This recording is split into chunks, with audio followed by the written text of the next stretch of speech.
Vamos a dar inicio a nuestra reunión mensual de la Sociedad Colombiana de Medicina del Trabajo. El día de hoy tenemos como tema principal la presentación que nos va a hacer la doctora Marta Luz Bernal con el tema de exposición ocupacional a meningococo, presentación de casos. Además de este tema, pues es importante hacer algunas menciones el día de hoy que debemos tener en cuenta dentro de las actividades que hacemos en la Sociedad Colombiana de Medicina del Trabajo. En primer lugar, debo decir que nosotros tenemos para la próxima sesión, la sesión de marzo, estamos por confirmar la fecha exacta. Tenemos una sesión en la cual vamos a socializar a todos los asistentes. Obviamente esperamos contar con la participación de ustedes, de más miembros de la Sociedad Colombiana de Medicina del Trabajo y también de otros profesionales interesados en el tema, médicos, especialistas y también con mucho interés en los temas de seguridad y salud en el trabajo, con un enfoque especial. En la próxima sesión esperamos tratar el tema de la actualización del manual de calificación de pérdida de capacidad laboral y ocupacional. Ustedes saben que este manual está en proceso de actualización. La actualización actualmente está a cargo de la Universidad de Antioquia y nos han pedido a través de los médicos que coordinan esta actividad que hagamos una socialización, una presentación, una exposición de cómo se va a llevar a cabo esa actualización y seguramente habrá espacio para participación y preguntas, de manera que pues esperamos darles la información muy pronto. Yo creo que a más tardar el lunes ya está saliendo la infografía con las fechas, la fecha específica en la cual vamos a hacer la sesión como esta.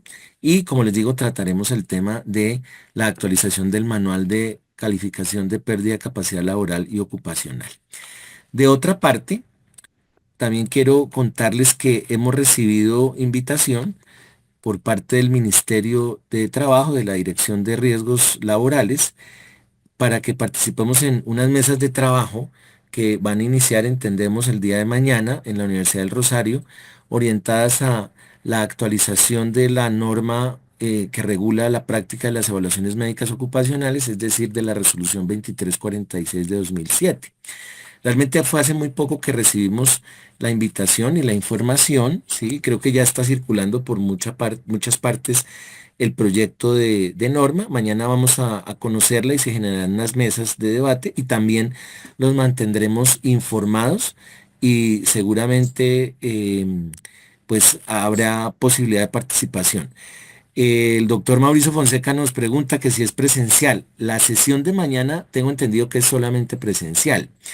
Igual otros colegas han preguntado cómo va a ser el proceso de actualización y lo que les hemos respondido es mañana vamos a participar por lo menos tres miembros de la sociedad que nos llegó la invitación, la doctora María Claudia Borda, el doctor Diego Parga, y quien les habla, y seguramente como se van a generar mesas de discusión, seguramente habrá espacio y yo personalmente para dar cobertura a nivel nacional, pediré que o se hacen escenarios fuera de Bogotá o hacemos algún escenario que sea por lo menos híbrido o solo virtual para que puedan participar los demás. Bueno, y antes de arrancar ya nuestra presentación, que es el tema principal del día de hoy, quiero recordarles que nosotros tenemos el Congreso número 45 de la Sociedad Colombiana de Medicina del Trabajo, que se va a realizar este año, los días 28, 29, 30 de abril y 1 de mayo. El día 28 es el día del precongreso y el día del precongreso va a estar enfocado principalmente a ergonomía. El resto del congreso va a estar orientado a las competencias que debemos tener los médicos del trabajo y que queremos desde la Sociedad Colombiana de Medicina del Trabajo que estemos lo más orientados a las tendencias internacionales. Por eso ustedes han visto que tenemos unos ejes temáticos muy claros. No voy a ahorita a decirlos uno a uno porque de pronto le quitamos tiempo a la presentación de la doctora Marta, pero sí los voy a invitar a que lo consulten en la página y en toda la información que seguramente a sus correos les ha llegado o les va a empezar a llegar o les va a seguir llegando relacionada con este evento. Recuerden que si son miembros activos de la sociedad y si están al día, pueden participar sin costo en el Congreso. El Congreso va a ser en la ciudad de Bogotá y va a ser en el Hotel Grand Hyatt. Igualito, pues esto es un recordatorio para que quienes no estén al día se puedan poner al día en la afiliación.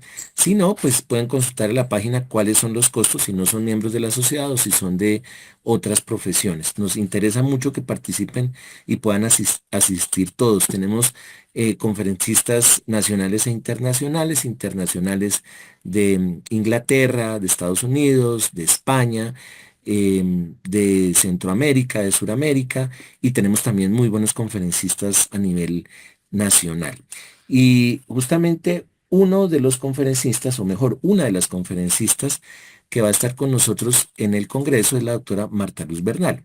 La doctora Marta Luz Bernal en el Congreso va a estar con una conferencia que se llama Actualización en cuanto al seguimiento de los accidentes de trabajo por riesgo biológico, donde hay exposición, por supuesto, a patógenos sanguíneos. Entonces, ese tema es muy interesante. No tengo ahorita en memoria exactamente cuál de los 3 días es, pero está ya programado específicamente en el eje puntual relacionado con estos sectores y estos temas de especial interés. Bueno, y no siendo más, inicialmente en cuanto a la introducción y a estos avisos que son necesarios hacerlo de forma eh, previa, debo darle paso a la doctora Marta Luz Bernal. La doctora Marta Luz Bernal primero es miembro de la Sociedad Colombiana de Medicina del Trabajo.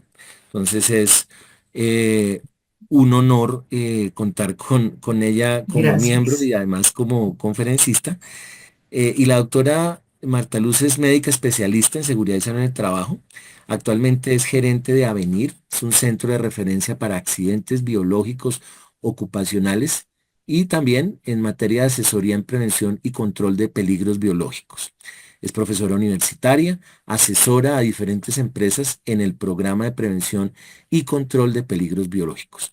Fue coordinadora técnica del proyecto del Ministerio de la Protección Social para la elaboración del reglamento técnico para el manejo de la exposición a agentes biológicos en trabajadores de la salud, que seguramente muchos de ustedes conocen. Además, ex asesora del Instituto Nacional de Cancerología dentro del proyecto de cáncer ocupacional. Y, por supuesto, es miembro de la sociedad, como les había contado. El día de hoy, entonces, tenemos esta charla tan importante, tan actual, coyuntural, que es relacionada con el meningococo. Por último, si ustedes tienen participaciones en la charla, yo les pido el favor que van levantando la mano, de manera que pues queda ahí registrado en la lista que da Zoom.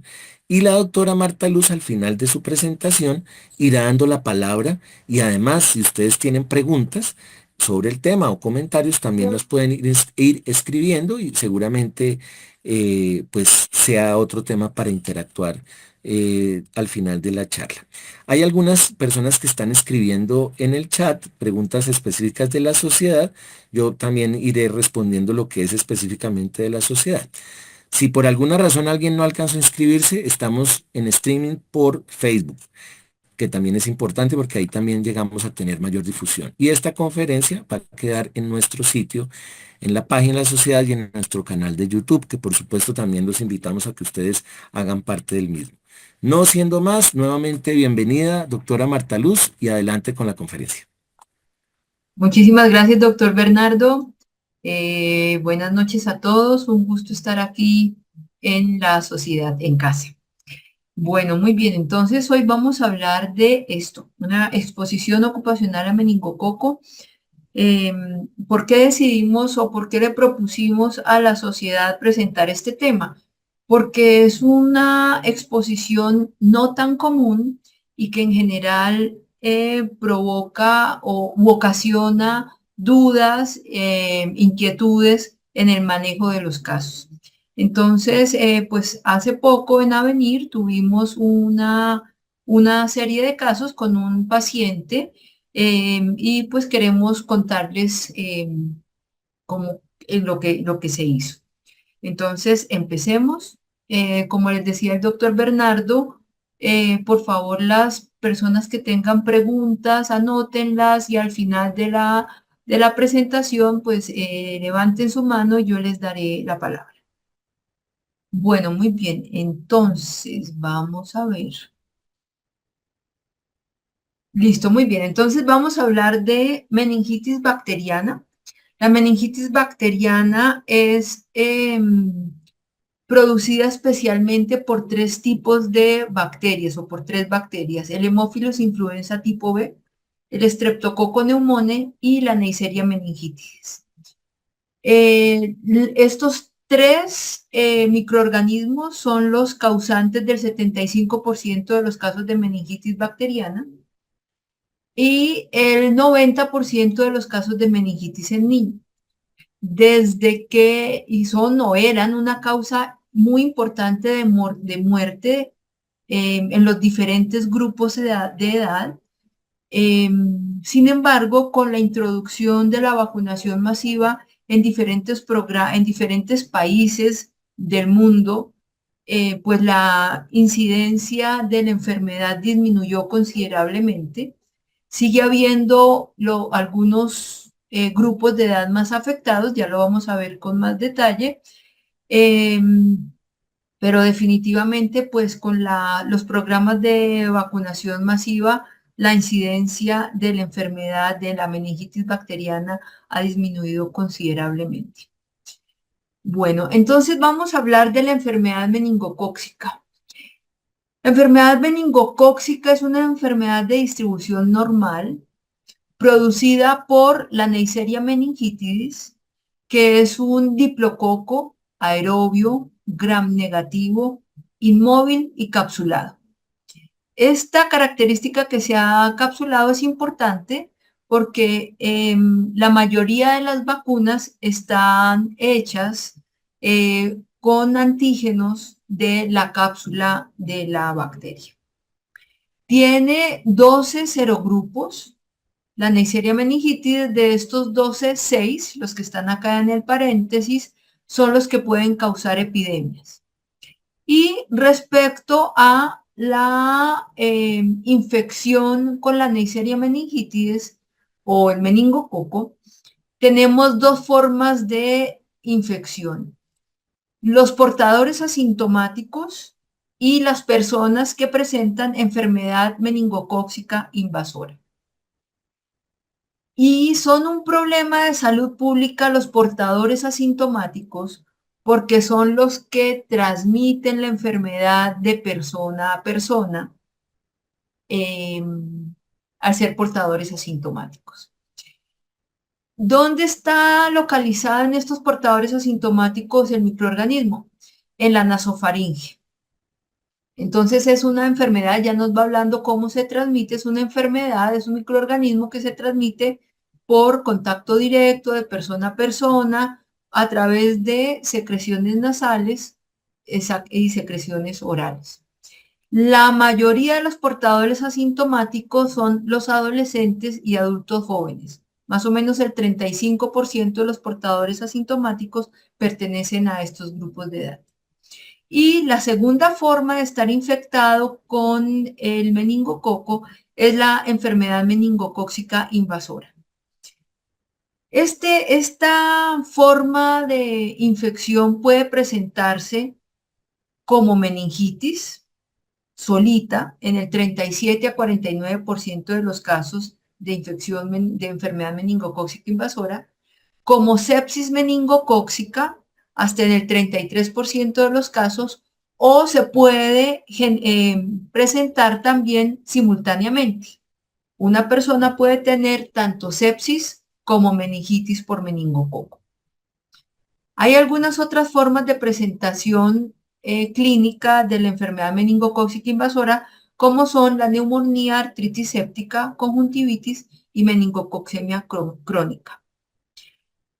En cualquiera de los casos, en cualquiera de las presentaciones clínicas, los lactantes son el grupo de edad que mayor susceptibilidad tienen de presentar la enfermedad, con un pico entre los 3 y 5 meses de edad que es cuando los anticuerpos maternos que se adquirieron durante transplacentariamente disminuyen, entonces son más susceptibles y pues es un sistema inmunológico débil, poco desarrollado.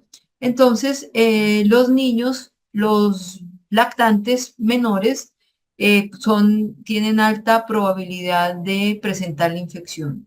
Y nuevamente hay un pico en los adultos mayores, mayores de 85 años. Bueno, características específicas del microorganismo, características epidemiológicas, otras características epidemiológicas de la enfermedad y del microorganismo. Los humanos somos el único huésped de la Neisseria meningitis. Se transmite de persona a persona por secreciones nasofaringeas y saliva, por contacto cercano, como ya lo habíamos dicho, entonces se transmite al toser, al estornudar, al besarse, por contacto prolongado. Recuerden que tenemos los portadores asintomáticos. Entonces, vivir en estrecha proximidad, ¿sí? En lugares donde la densidad poblacional, la densidad de personas es alta, es un factor de riesgo para infectarse con meningococo. La susceptibilidad de infección es universal. Todos somos susceptibles de infectarnos. La incubación de la enfermedad es corta, de 2 a 10 días, en promedio 4 días. Y hay varias condiciones individuales que hacen que se tenga mayor riesgo para infectarse con el meningococo. Como ya hemos dicho, la edad en lactantes y adolescentes hay un pico en los adolescentes entre los 10 y los adultos jóvenes entre los 16 y los 23 años y como ya habíamos dicho, también en adultos mayores. Poblaciones confinadas y en hacinamiento. ¿Estos qué grupos pueden ser? Las personas que están en cárceles, los refugios para migrantes, los guarniciones militares, los hogares o los centros de protección como hogares para adultos mayores, hogares para habitantes de calle, orfanatos, eh, y en condiciones donde el espacio es pequeño.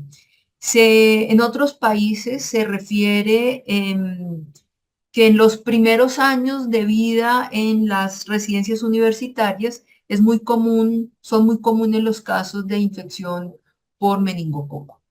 Los viajes, viajes a determinados países del mundo, lugares del mundo donde el meningococo es hiperendémico.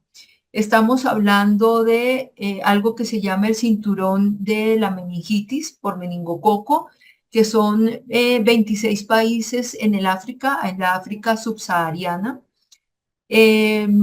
Cuando se hacen las peregrinaciones en la India, a la Meca, en Arabia Saudita también cuando hay algunas concentraciones de carácter religioso, y en la China, y estos países específicamente han incluido la vacunación contra el meningococo dentro de sus programas de vacunación rutinario. Entonces, si alguno de ustedes va a viajar, pues hay que tener en cuenta esta mayor incidencia o mayor riesgo de infectarse cuando se viaja a estos países. Bueno, hay otras condiciones que también favorecen o aumentan la probabilidad de infectarse con meningococo, el tabaquismo y el alcoholismo y el tabaquismo activo o pasivo y enfermedades preexistentes. Y estas condiciones son importantes a tenerle en cuenta cuando hacemos la recomendación de vacunación profiláctica para determinados grupos. Entonces, las personas que tienen deficiencia en el complemento, personas con asplenia natural o inducida, las personas que tienen anemia de células falciformes, las personas que están infectadas con VIH y están en etapa final, SIDA, las personas en quimioterapia, las personas que tienen malaria o están en quimioprofilaxis y los prematuros. La inmunidad para la infección puede ser, para la enfermedad puede ser por adquirir la infección o vacunación. Y habíamos dicho que transplacentariamente en los primeros meses de vida. Bueno, es la meningitis bacteriana más común y de mejor pronóstico con tratamiento antibiótico, de las tres más comunes que vimos por estreptococo y por Haemophilus influenza. La meningitis por meningococo es la única que produce brotes y epidemias. Esto hace que sea un problema de salud pública, ya que no se presenta un solo caso, sino como lo estoy diciendo, puede producir brotes y cuando los datos o los casos se salen de lo esperado, epidemias. Además, porque tiene un patrón fulminante en el 5% de los casos y puede cursar con casos de letalidad, puede ser letal en el 15% de los infectados. Además, pues el control de los portadores asintomáticos es difícil y en el 30% de las personas que sufren infección con meningococo van a tener secuelas permanentes. Las más comunes son las que están en la diapositiva: necrosis de extremidades, déficit neurológico y sordera de diferentes grados. Bueno, volvamos al espectro amplio de la enfermedad meningocócica, no solamente la meningitis meningocócica, sino la enfermedad meningocócica. Ubiquémonos en números, en cifras, para ver qué tan común es. Bueno, la Organización Mundial de la Salud clasifica el riesgo de los países de acuerdo con la endemicidad. Cuando los casos son menos de 2 casos por 100.000 habitantes al año, es una endemicidad baja. Entre 2 y 10 casos es una endemicidad media y más de 10 casos es una endemicidad alta. En el cinturón de la meningitis por meningococo que mencionaba antes, la endemicidad es más de 100 casos por 100.000 habitantes al año. Entonces, en América Latina somos una zona en general de baja endemicidad. Sin embargo, tenemos brotes en diferentes países. Se han reportado brotes en diferentes países en los últimos 40 años.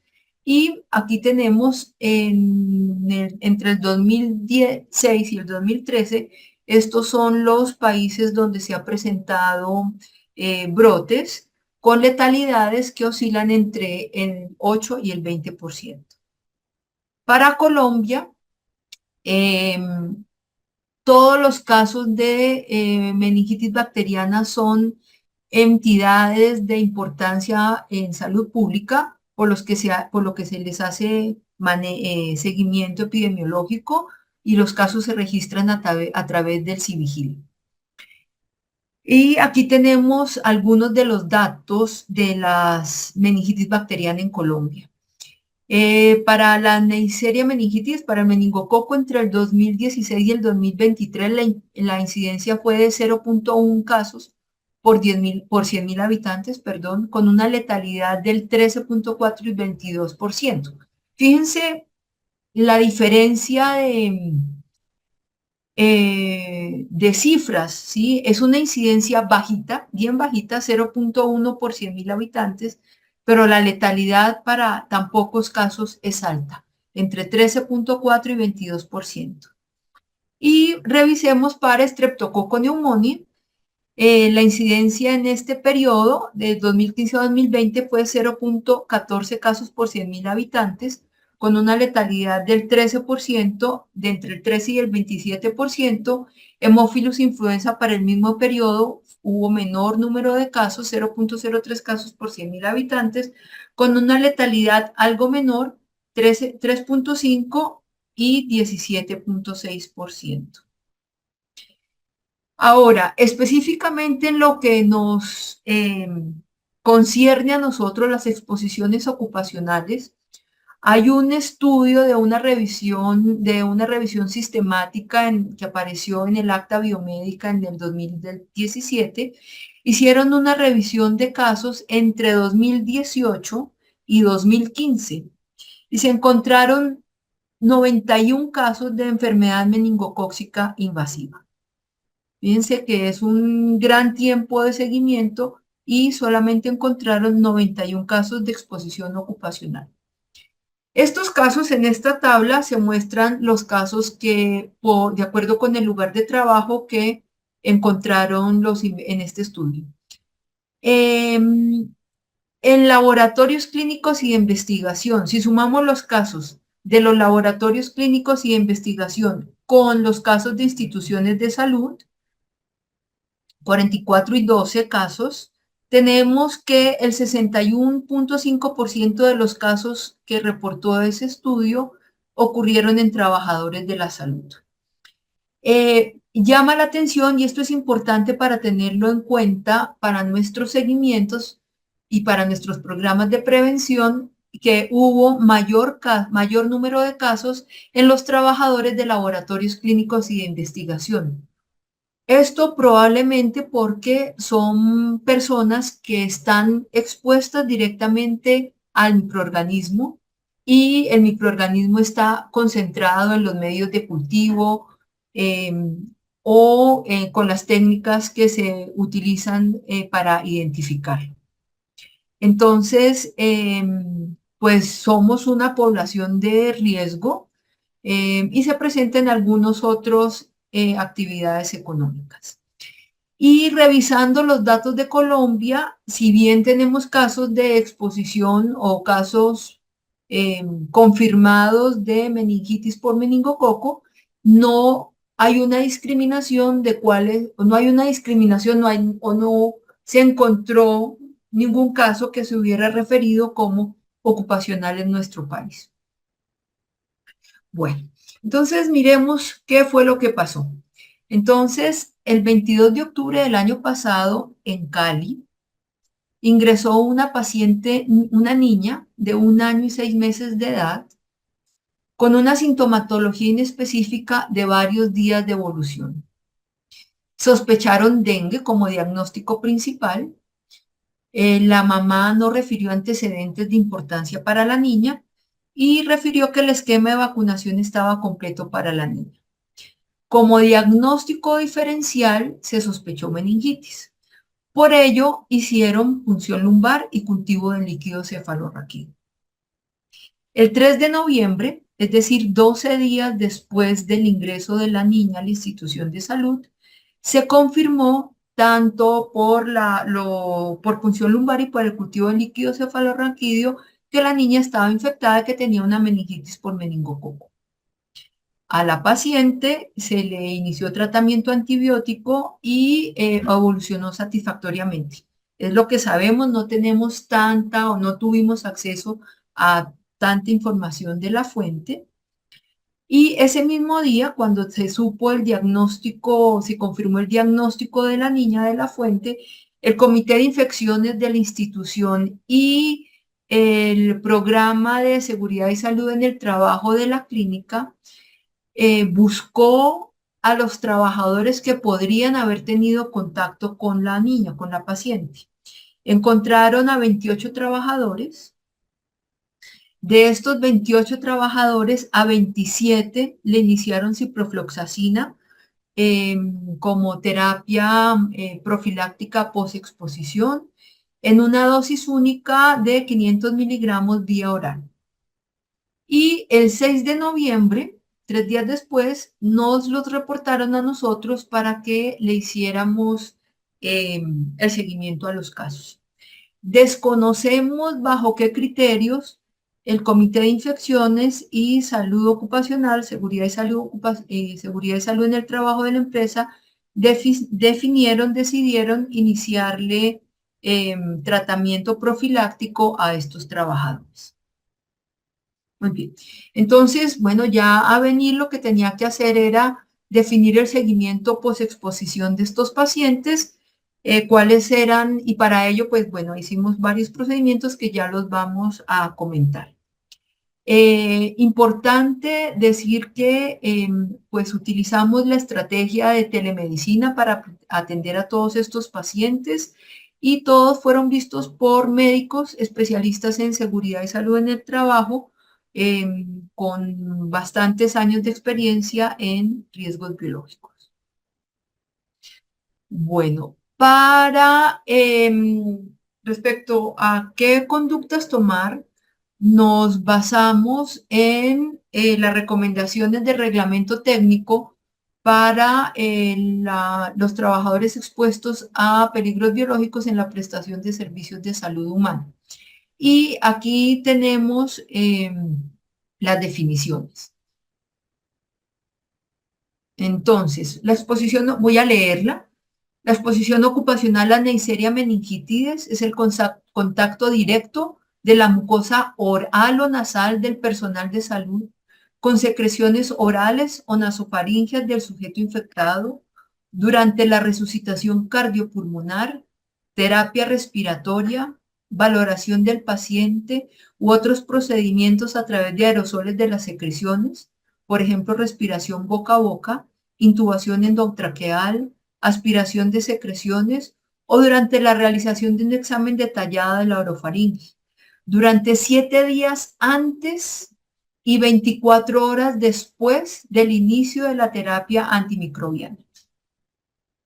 Y para la profilaxis exposición, también utilizamos el criterio que también está en el reglamento, en el mismo reglamento, y dice la profilaxis post-exposición se recomienda solo para el personal de salud que haya tenido contacto muy estrecho, menor a 1 metro, o prolongado sin protección, es decir, sin usar respirador N95 por el tipo de transmisión con una persona infectada. Ahora, también de acuerdo con las recomendaciones de reglamento, estos son los antibióticos que se pueden disponibles para hacer la profilaxis post-exposición para los pacientes, para los trabajadores, perdón, que han tenido una exposición ocupacional a meningococo. El medicamento de elección es rifampicina de 300 miligramos. La dosis son 600 miligramos cada 12 horas durante 2 días. Está contraindicada en embarazadas. La ciprofloxacina de 500 miligramos vía oral en dosis única y es el segundo medicamento de elección después de la rifampicina.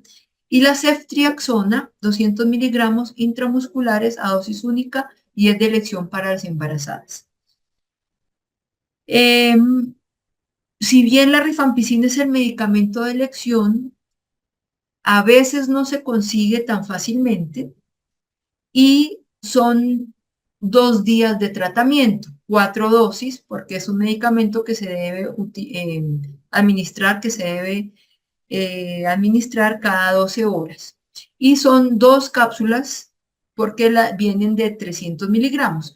Entonces, por estas razones, casi siempre el medicamento que se utiliza en primera línea es la ciprofloxacina. Bueno, entonces, para poder definir la severidad de la exposición, tuvimos en cuenta 3 criterios o 3 variables grandes. Al trabajador, sus características individuales, las características de la fuente y el entorno, las actividades donde los trabajadores estaban en contacto con la fuente o pudieron estar en contacto con la fuente y las actividades o las condiciones en las que estuvieron en contacto con la fuente. De acuerdo con el análisis de estas 3 variables, se definió si el trabajador había tenido exposición ocupacional o no. Y aquí hay algo que es importante considerar y es que es un periodo de incubación corto. También es importante considerar que los trabajadores, al ser una patología que se transmite por vía aérea de persona a persona, pues pudieron haber tenido exposición o contacto varias veces con la fuente. Entonces, de acuerdo con esto, pues definimos el seguimiento que esos trabajadores deberían tener. Entonces, respecto a los trabajadores, ahorita me muevo esto por acá. Listo, entonces, para los trabajadores tuvimos en cuenta estas variables: su edad, el cargo, sus antecedentes médicos, antecedentes de vacunación contra meningococo y un carnet que pudiera certificar, que pudiera documentar esa vacunación, y si había tenido profilaxis post-exposición. Entonces, ¿qué teníamos? 28 trabajadores con un promedio, con edad promedio de 29 años, con rangos entre 19 y 47 años. La mayoría eran mujeres, 85.7, y una estaba embarazada. A esta trabajadora no le iniciaron quimioprofilaxis post-exposición en su lugar de trabajo. Ninguno de los trabajadores refirió antecedentes personales que pudieran sugerir o que pudieran sugerir sí, que estaban en un grupo de mayor riesgo para infectarse con meningococo. Y en esta tabla se ven los cargos que tenían los trabajadores que tuvieron contacto con la fuente. Auxiliar de enfermería, la mayoría de las personas, enfermera jefe, fisioterapeutas y médicos. Muy bien. Respecto a la fuente, aquí es muy importante tener en cuenta las características de la fuente. Al ser una lactante a año y medio de edad, pues era una paciente, y por las características de la enfermedad en este grupo de edad, pues era una niña que lloraba frecuentemente, era una niña inquieta, era una niña que no, pues, no se podía comunicar fácilmente más allá del llanto y de su molestia, y en ningún momento estuvo en aislamiento para gotas, que es una de las estrategias de prevención básicas o fundamentales que un paciente cuando tiene esta patología debe, en las que un paciente cuando tiene esta patología debe incluirse, ¿sí? En ningún momento estuvo aislada. Y aislada tanto en un cuarto para ella sola, en una habitación para ella sola, y aislamiento con por lo menos tapabocas quirúrgico. Y esta característica de la fuente es la que fue crítica tenerla en cuenta para definir la exposición, si el trabajador había estado en exposición ocupacional o no. Y respecto al entorno, tuvimos en cuenta el procedimiento, los procedimientos que realizaron los trabajadores, las fechas en las que hubo contacto, el elemento de protección o los elementos de protección personal que usaron, el tiempo de contacto para realizar esos procedimientos, la distancia en las que estuvieron realizando esos procedimientos respecto a la fuente y las características del espacio. Y bueno, vamos a dar aquí ya alguna otra información. Entonces, estos fueron los procedimientos que refirieron los trabajadores que realizaron. Si los miramos, pues son procedimientos que en general son de corta duración, ¿sí? Tomar signos vitales y cambiarle los líquidos a un paciente es fácil de hacer, rápido de hacer, ¿sí? En general todos son así, fáciles de hacer, rápidos de hacer. Administración de medicamentos. Aquí tenemos muy interesante alzar a la paciente, ¿sí? Y los trabajadores nos explicaban que era una niña inquieta, que lloraba bastante, que estaba incómoda. Entonces ellos entraban y la alzaban dentro de la habitación de la niña, o también la sacaban y la alzaban en el estar de enfermería en el piso para calmarla. Este puede ser un procedimiento un poco más largo. Canalización, auscultación es fácil, pero es un procedimiento que puede tomar más tiempo y se realiza cerca a la niña, cerca a la paciente. sonda vesical, colocación de sonda vesical también puede ser un procedimiento que tome más tiempo. Compartieron el ascensor durante el traslado de la fuente. Este es muy interesante porque la persona fue una enfermera que tuvo este contacto.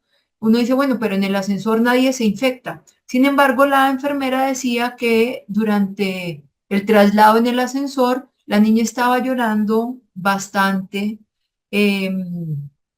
tosiendo también, y ninguna de las dos tenía protección respiratoria.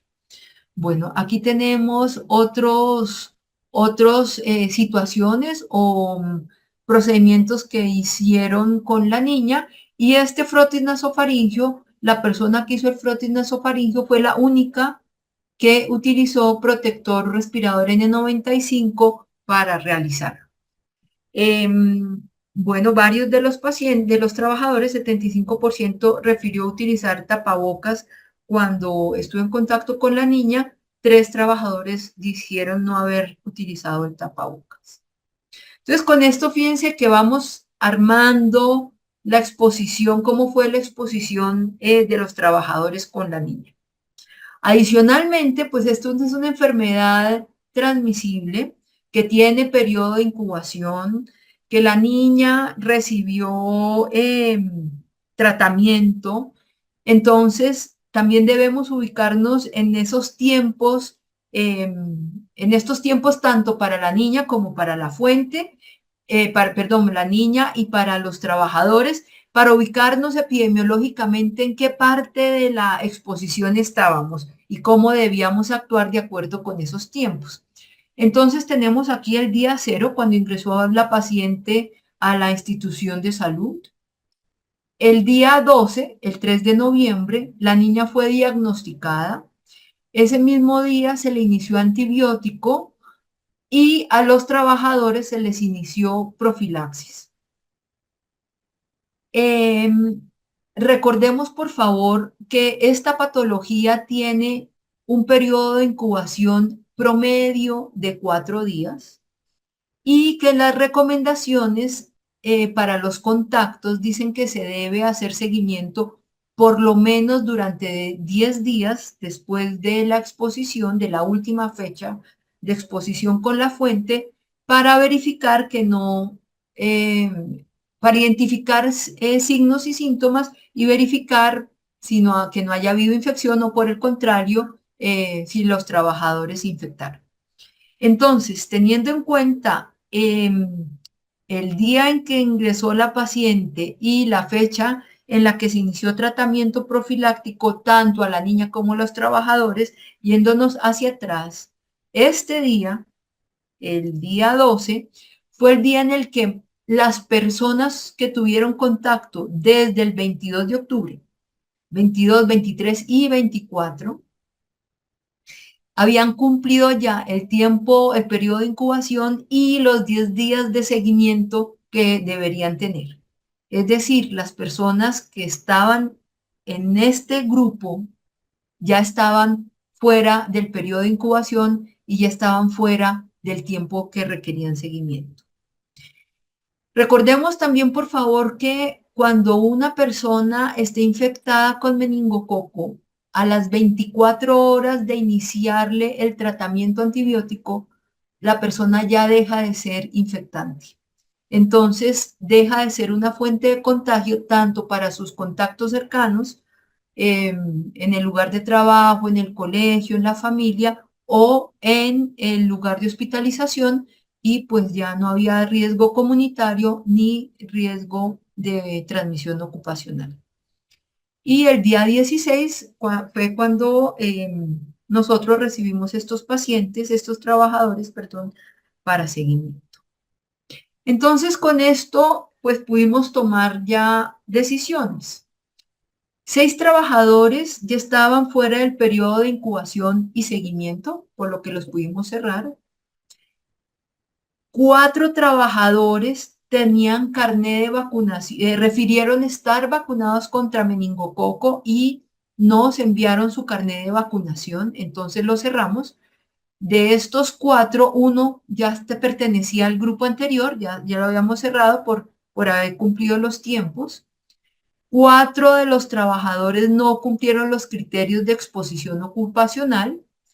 Entonces pudimos cerrar estos 14 pacientes, estos 14 casos, perdón, y 15 trabajadores continuaban dentro del periodo de incubación y de seguimiento.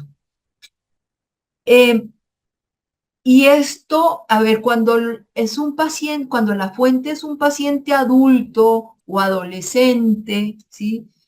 El número de trabajadores que finalmente tienen exposición ocupacional generalmente es muchísimo menor porque el paciente en general está calmado, explica qué es lo que siente, se pueden tomar otras medidas y la distancia o las medidas y de distanciamiento son diferentes a las que se toman con un lactante como fue en este caso.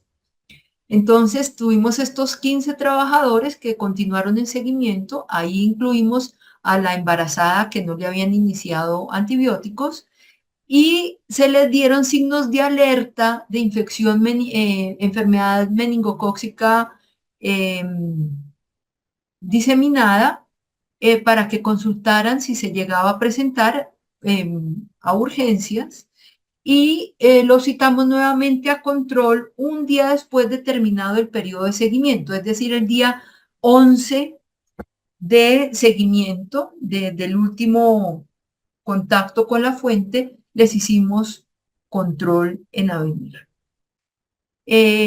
Los 15 casos se cerraron cuando cumplieron este tiempo y no tuvimos ningún caso, ningún trabajador se infectó con meningococo.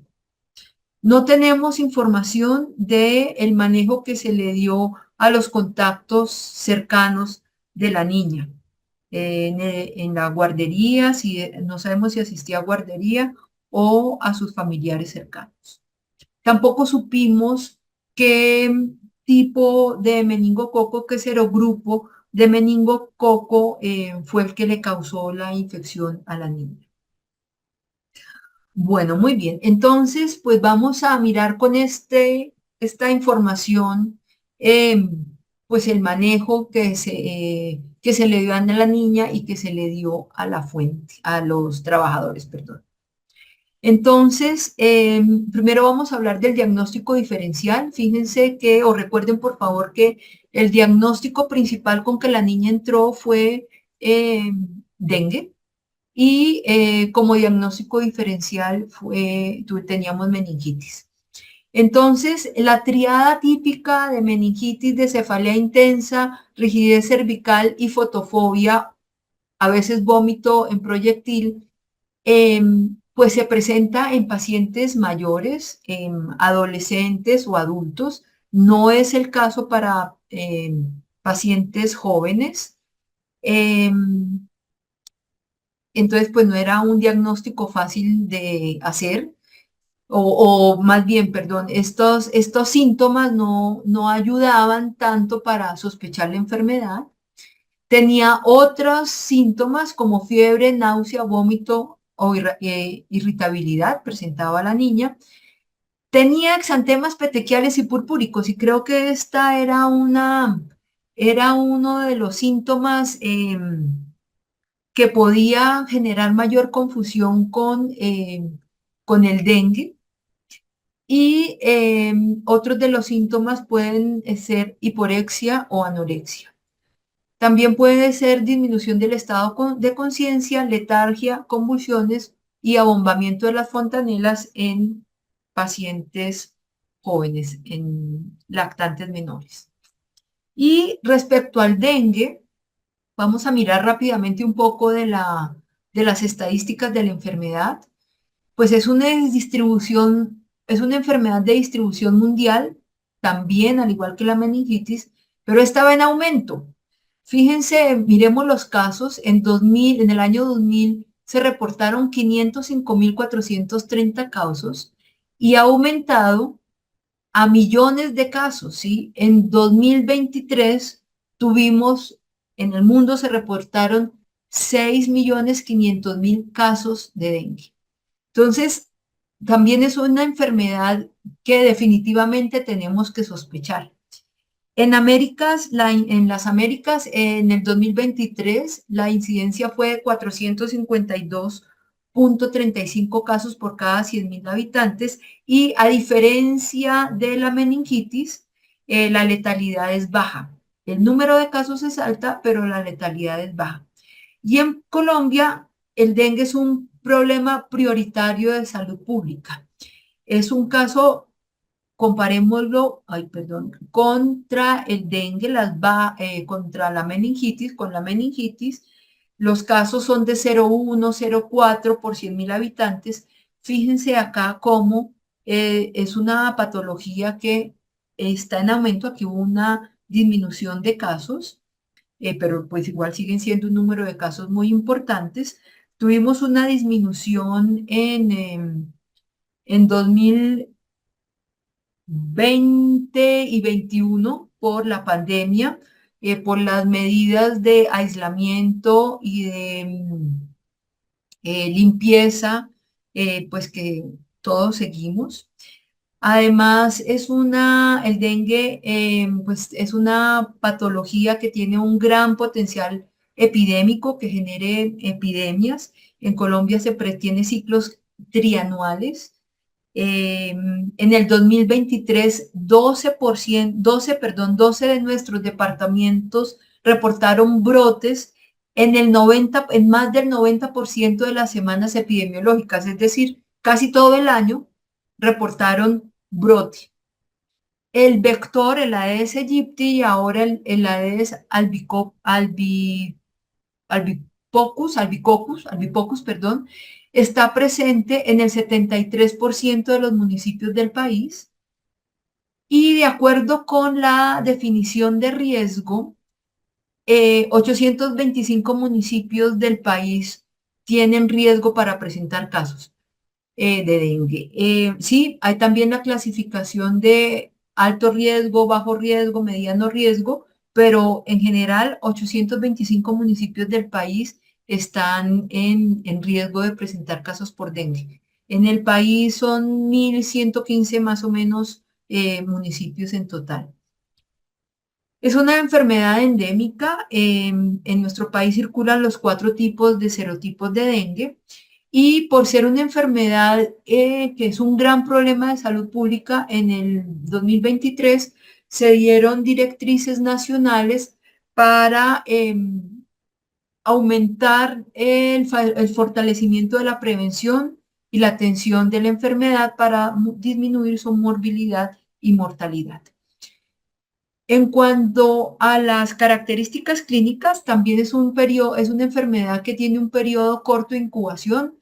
Estos son los rangos, pero en general es entre 2 y 5 días. Entonces es semejante a la meningitis por meningococo. Es una enfermedad también aguda, de instauración súbita, aguda, fiebre alta, cefalea intensa, dolor retroorbital, mialgias y artralgias, que pues digamos que esto es fácil de identificar en pacientes mayores, escolares y adolescentes y adultos, pero estos síntomas, pues en un lactante, como era nuestra fuente, pues son muy difíciles de identificar.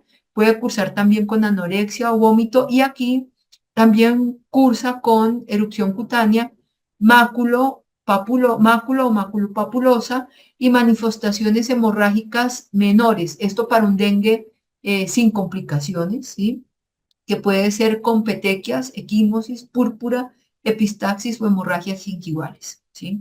Sabemos que cuando el dengue es dengue grave, se complica, pues puede haber sangrados importantes eh, y pues la muerte rápidamente. Respecto a los datos de seguimiento del dengue, también, pues ya lo dijimos, es una enfermedad a la que le hacemos, una patología que le hacemos seguimiento. Entonces, ya revisando retrospectivamente qué pasó en la semana 43 en Cali, en esta semana epidemiológica, la semana epidemiológica 43, los casos de dengue fueron mayores de los esperados.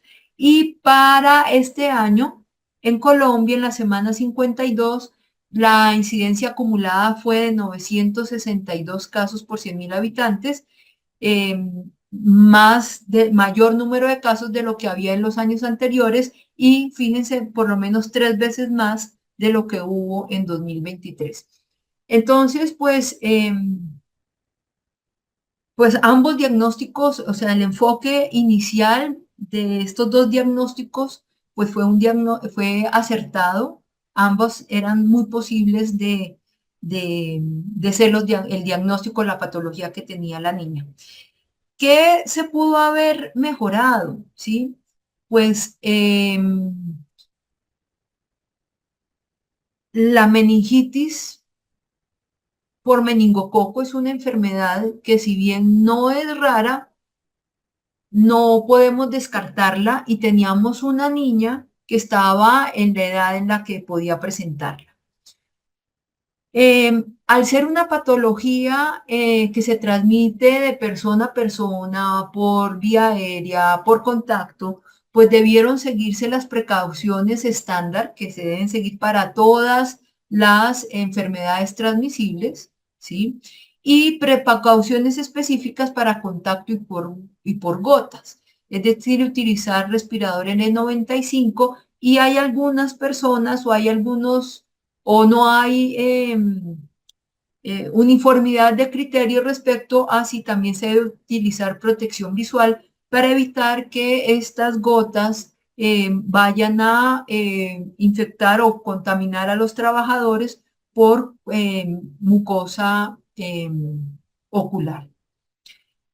Y importante respecto al sistema de gestión de seguridad y salud en el trabajo de estos trabajadores, y bueno, de estos trabajadores y cuando se nos presenten una situación semejante, es importante identificar, preguntar deliberadamente si tienen riesgo para meningitis, para infección por Neisseria meningitis, que ya los vimos atrás, ¿sí? No solamente preguntarle como antecedentes, cuáles antecedentes de importancia tiene usted, sino preguntarle específicamente por enfermedad, deficiencias del complemento, si tiene anemia de células falciformes, si tiene SIDA, tenemos trabajadores de la salud infectados, si fuma o es fumador pasivo, si es alcohólico, ¿sí? Preguntar específicamente por estas patologías. Para estos trabajadores, llama la atención que había varios que estaban vacunados contra meningococo. En el momento no tenemos una recomendación específica de vacunación para trabajadores de la salud, por ser un país donde la endemicidad para meningococo es baja. Recuerden, menos de 10 casos, menos de 2 casos al año por 100.000 habitantes, ¿sí? Eh, no sabemos, como les digo, bajo qué criterios bueno, porque todos los trabajadores que refirieron estar vacunados contra meningococo, todos estaban vacunados por el programa de salud ocupacional de su empresa, ¿sí? Ninguno por una condición individual específica. También algo que fue bueno para estos trabajadores es que gracias a que existe un programa de seguridad y salud en el trabajo y bueno, el comité de infecciones, se les inició profilaxis. Si la requerían o no, es de discutirlo, ¿sí? Pero recibieron profilaxis posexposición que los protege disminuye la probabilidad que se infecten con un patógeno que puede ser muy grave como la Neisseria meningitis. Ninguno de estos pacientes ni se infectó y la letalidad pues obviamente fue cero y también es algo pues muy bueno, probablemente porque el diagnóstico de la niña, el inicio, perdón, de la profilaxis para los trabajadores se hizo rápidamente. La recomendación es que a los trabajadores que tienen contacto con la fuente, cuando tienen una exposición ocupacional, la profilaxis se inicia entre las 24 y 48 horas después de haberse diagnosticado el caso fuente o el caso índice. y no más allá de 2 semanas después de haberse diagnosticado el caso índice. Obviamente, entre más pronto se haga el inicio de la profilaxis después del diagnóstico de la fuente, pues mayor probabilidad de proteger a los trabajadores. Desafortunadamente en el Civigila no podemos hacer una diferenciación de los casos que son de importancia en salud pública, de los casos de origen común y de origen ocupacional. Como les decía, la revisión que hicimos para esta presentación no encontramos reportes ocupacionales. Bueno, otro aspecto que es importante es que cuando, pues en Colombia tenemos vacunación por el PAI para Haemophilus influenza y para neumococo, Streptococcus pneumoniae, desde el 98 para Haemophilus influenza y desde el 2012 para Streptococcus pneumoniae. Y con la inclusión de estas dos patologías dentro del PAI, dentro del Programa Ampliado de Inmunizaciones, la incidencia de meningitis por estos dos patógenos ha disminuido considerablemente. Para Neisseria meningitis, como les decía, como somos un país de baja endemicidad, existe la posibilidad de vacunación, pero es opcional para población general. No hace parte del PAI la vacuna contra el meningococo.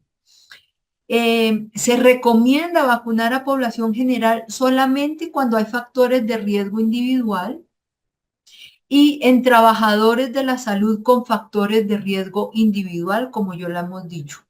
Y específicamente para microbiólogos,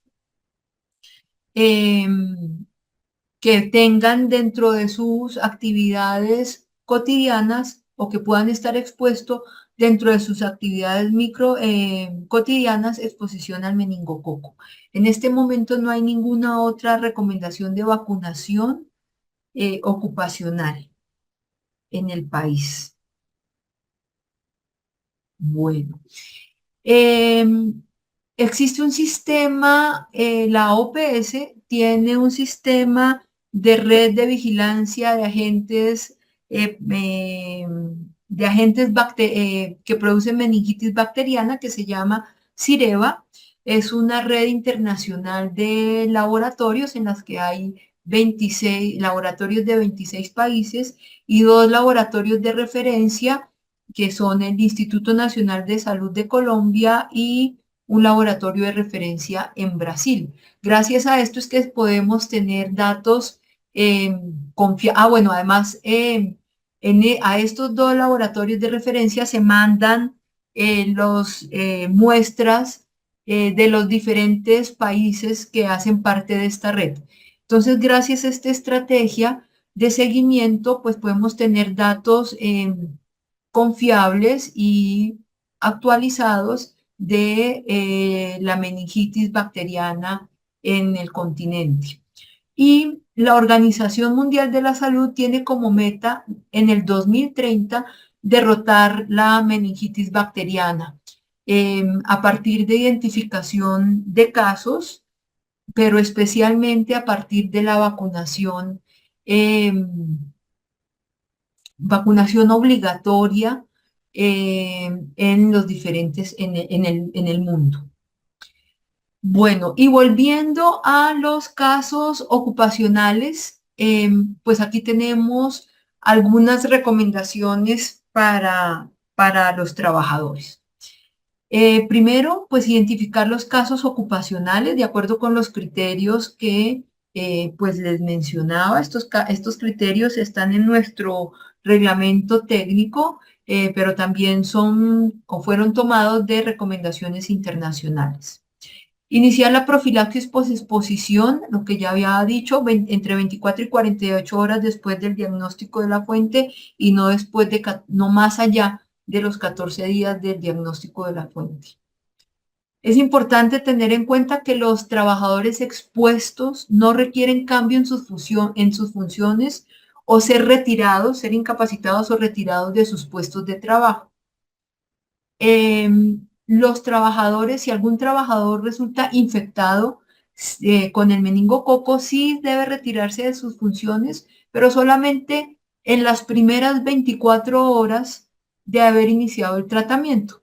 Al igual que los pacientes fuentes o los pacientes de la comunidad, después de 24 horas de iniciar el tratamiento, cesa la infección. Entonces, ¿cuándo podemos hacer cierre inmediato? ¿Sí?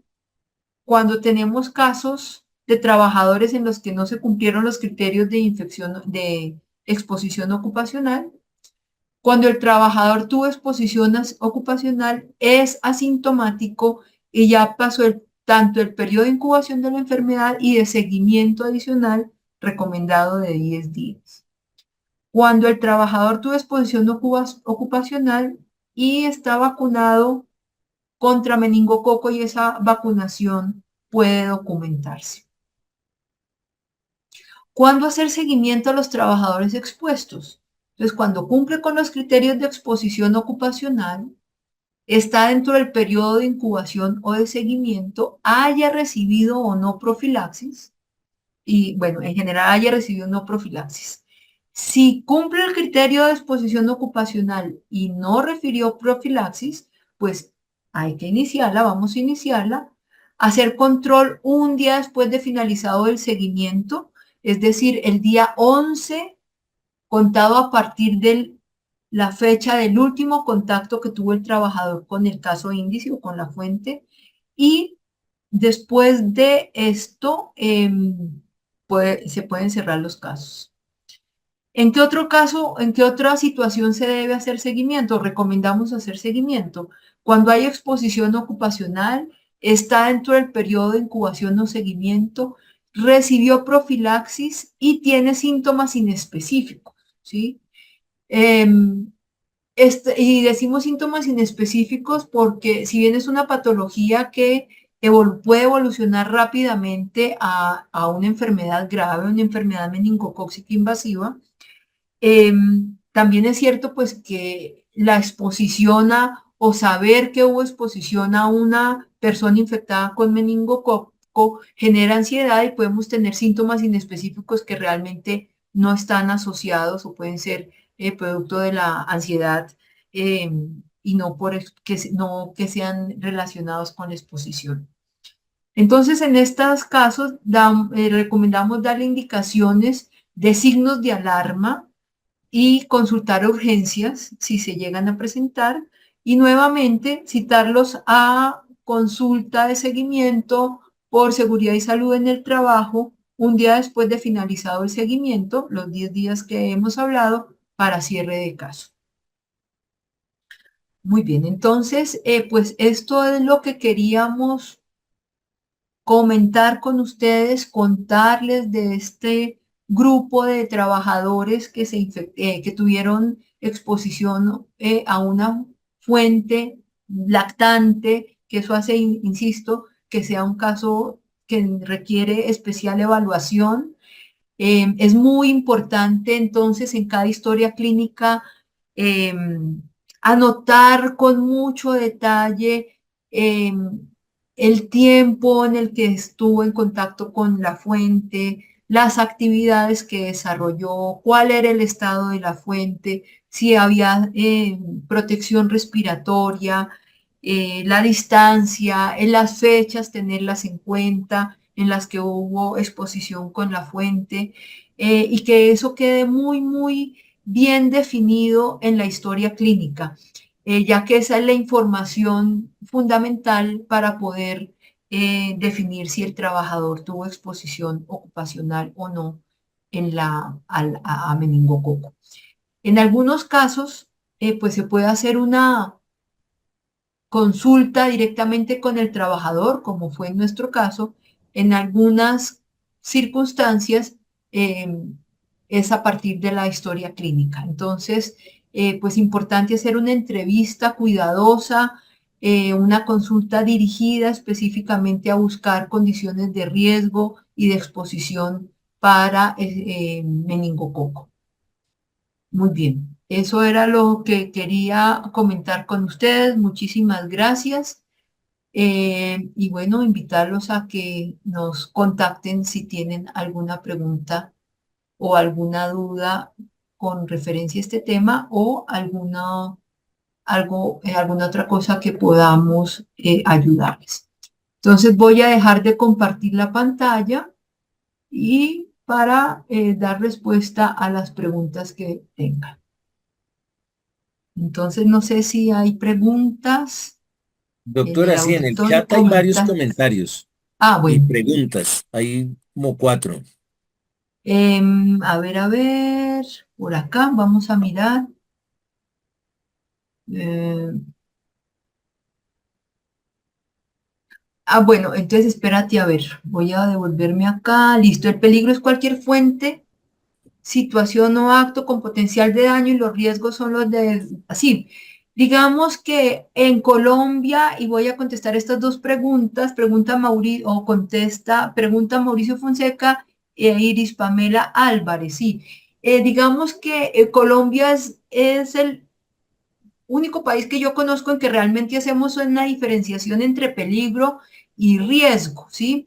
En general, cuando hablamos de riesgo, estamos implicando que hay una posibilidad. El riesgo es una posibilidad y el peligro es la condición de exposición, ¿sí?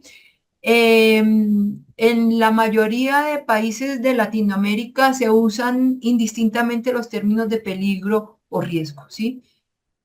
O sea, si somos súper ortodoxos y cuidadosos, riesgo tiene implícito la condición de probabilidad. Bueno, muy bien. La disminución auditiva, ¿qué tan profunda es y qué bandas compromete de preferencia? Pues mira, el compromiso auditivo puede ser profundo, es decir, sordera o leve. No te puedo, pues al haber sordera, pues está comprometiendo los tonos de conversacionales, ¿sí? Pero no puedo profundizar mucho más en este tema porque no soy experta específicamente en esto. Con relación a la profilaxis, ¿qué vacuna elegir y qué esquema? Bueno, esta es una buena pregunta. En el país tenemos dos vacunas contra meningococo. La vacuna tetravalente, que es contra 4 serotipos, el A, el C, el W y el Y, que son comercialmente Menactra y Menevo, y aparte va contra el serotipo B. Eh, en Colombia, lo que es importante es que sepamos cuál fue el tipo de meningococo que produjo la enfermedad en la fuente, ¿sí? Y de acuerdo con eso, escoger la vacuna, pues que más convenga. En general, en Colombia, el meningococo que más circula es el de tipo C y como es como el 60%, más o menos el 60% de los casos que circulan en el país y un 15% cada uno el serotipo Y el serotipo B, ¿sí? Entonces, si no tenemos información, pues la recomendación sería la tetravalente, Menectro-Menervo, pero lo ideal es pues poder tener una confirmación o una identificación, perdón, de cuál tipo de meningococo fue el que estuvo involucrado. Bueno, la dosis es una dosis, una única dosis por ahora. Hay algunas revisiones que recomiendan dos dosis. En el país hacemos recomendación de una sola dosis. Muchísimas gracias. Útil para aplicar. ¿Cuál es el porcentaje de los transmisores asintomáticos? Estos son el problema, ¿sí? Realmente, y no se sabe muy bien cuando un portador asintomático se vuelve, perdón, no se sabe exactamente por qué un portador asintomático se puede volver transmisor, ¿sí? Y también por eso es que es importante empezar la profilaxis posexposición rápidamente, tanto en los casos ocupacionales como en los contactos cercanos, para evitar que si la persona se infecta, una persona eh, no portadora se infecta, que el microorganismo eh, pase a torrente sanguíneo y desarrolle la persona una enfermedad meningocócica invasiva. Pero no se sabe muy bien bajo qué condiciones un portador asintomático se vuelve transmisor. En la era post-COVID, ya hoy en día con otros riesgos que otras medidas de control. Y no, digamos que las recomendaciones siguen siendo las mismas de aislamiento, ¿sí?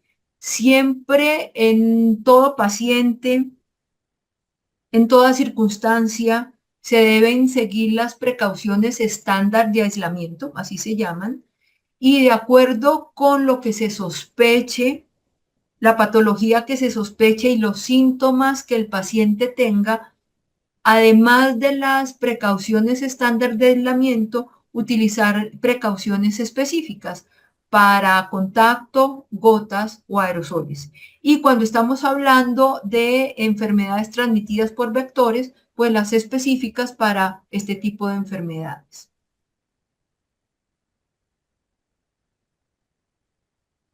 A ver, perdón, leo esta. ¿Por qué en los criterios para cierre inmediato en el punto 3 se tiene exposición más certificación de vacuna, pero no se tiene en cuenta los síntomas? No, porque cuando la persona tiene la vacunación contra meningococo y es certificada, pues está protegida, ¿sí? Entonces no requiere seguimiento, ¿sí? Bueno, muchas gracias. Entonces, la recomendación de vacuna tetravalente, una sola dosis, sí, señor. Em, Mira, en principio, no estoy segura con esta respuesta. No. Estuve revisando y hay algunos estudios que recomiendan, hablan de protección durante 5 años, pero hay otros que recomiendan revacunación cada 5 años. Entonces no estoy tan segura de esta respuesta. Discúlpame, Iris, por favor. Tendría que revisar nuevamente. Bueno, muy bien. Hay Alfredo, dos manos levantadas, doctora. El doctor Currea. listo. Alfredo, por favor. Gusto de saber de ti. Abre Felipe, si nos ayudas con el micrófono Ya lo de estoy Alfredo, abriendo. sí. ¿Ya Creo me que ya oyes? está abierto tu micrófono, Sí, Alfredo. sí, ¿ya me oyes? Sí, Ok. Bueno, mi estimada doctora, felicitaciones, toda una ilustrada y súper experta en el tema y gusto en volverte a ver, al doctor Bernardo también y todos los demás que están allí. Una pregunta gracias. no. La verdad es que fuiste muy clara en decir que ustedes no tuvieron información respecto a los familiares que tuvieron contacto. De todas las experiencias que deja esto, y gracias por compartirlo, es que eh, como parte del sistema de gestión de seguridad y salud en el trabajo de esta entidad, y no sé, la Secretaría de Salud, mm, no sé si qué tipo de fallas hubo el hecho de que no les compartieran a ustedes esta información, porque pues la diseminación en toda la familia, y pienso mucho en la mamá, imagínate un lactante, pues qué tanto contacto tuvo, muchísimo. Entonces, es una fuente para hacer más expansivo esta infección. Entonces, yo creo que entre todos los aportes que nos dejas tú con esto, es muy importante el de tener información de la familia, que claramente ustedes no la tuvieron, no se las entregaron, pero no es claro si la IPS lo tuvieron o la Secretaría de Salud, pero creo que es algo muy, muy, muy importante para tratarlo. Era básicamente ese, más que pregunta, era como ese aprendizaje que queda. Y mil gracias y mil felicitaciones. Gracias, Alfredo. Sí, esa información no la tuvimos. pero seguramente donde la niña fue atendida, sí tuvieron esa información, pero o creo yo que sí ocurrió por ser una patología de notificación obligatoria, ¿sí? Tal vez como nosotros nos enfocamos en los trabajadores, pues esa fue la información que recibimos, ¿sí? Pero espero, confío que pues si los contactos cercanos de la niña hayan tenido, seguramente sí hubo, pero no te sabría decir, Sí, Francisco. importante, importante, perdón que se me fue la voz, eh, que se los hubieran compartido. Sí, claramente la Secretaría de Salud mínimo, si no la entidad, los debió tener. Pero ustedes, aunque no era un tema netamente ocupacional, pues sería importante que hubieran recibido esta información. Básicamente era eso, mil gracias. Gracias, muy bien. Bernardo, ¿tienes levantado tu mano? Sí, gracias. Pues dos cosas, o tres realmente. Bueno, primero, como lo han dicho todos por escrito y quien habló ahorita, el doctor Correa, pues muchas gracias de tenerte aquí con nosotros. Muy buena tu presentación. Gracias. Primero es que tenemos en Facebook también comentarios de agradecimiento, saludos a la doctora Marta Luz y la doctora Diana Gracias. Cuervo nos escribe referente al reglamento. Dice, si ese reglamento es de 2010, ¿no está demasiado desactualizada la evidencia? Pues mira, es de 2010, es el único que tenemos, hay que actualizarlo, sí. Eh, a mucho honor y con mucho orgullo digo que yo participé en la elaboración del documento. Desafortunadamente después no se han hecho eh, actualizaciones, pero para esta presentación pues yo revisé los conceptos y el tema y pues lo que yo dije es válido, ¿sí? No ha cambiado, ¿sí? Pero el reglamento sería importantísimo que aquí en el país lo actualizáramos. Ujú. Podría ser, doctora, un tema a tratar y es algo que podemos llevar desde la sociedad en los diferentes espacios que estamos en cuanto al Consejo Nacional de Riesgos o a los comités específicos, las comisiones derivadas del Consejo de Riesgos que pudiéramos tratar ese tema, de manera que es un pendiente que podemos llevar y seguramente en nuestro Congreso les daremos noticias. Y Perfecto. doctora, hay una pregunta que creería yo que es la última en el chat de la doctora Sandra Angarita. Yo creo que ya con eso ya debemos ir cerrando por la hora. Muchas gracias. ¿Cuál es? Perdón, no escuché. Dice la Ah, doctora Sandra Angarita, ¿la ok. rifampicina se sigue usando como profilaxis? Sí, sí se usa, sí se usa. Lo que pasa, como decía, no es tan fácil de conseguir, a veces no es tan fácil de conseguir, y los trabajadores prefieren, o para asegurarnos más bien que la profilaxis sea completa, pues se da la ciprofloxacina, que es de una sola dosis.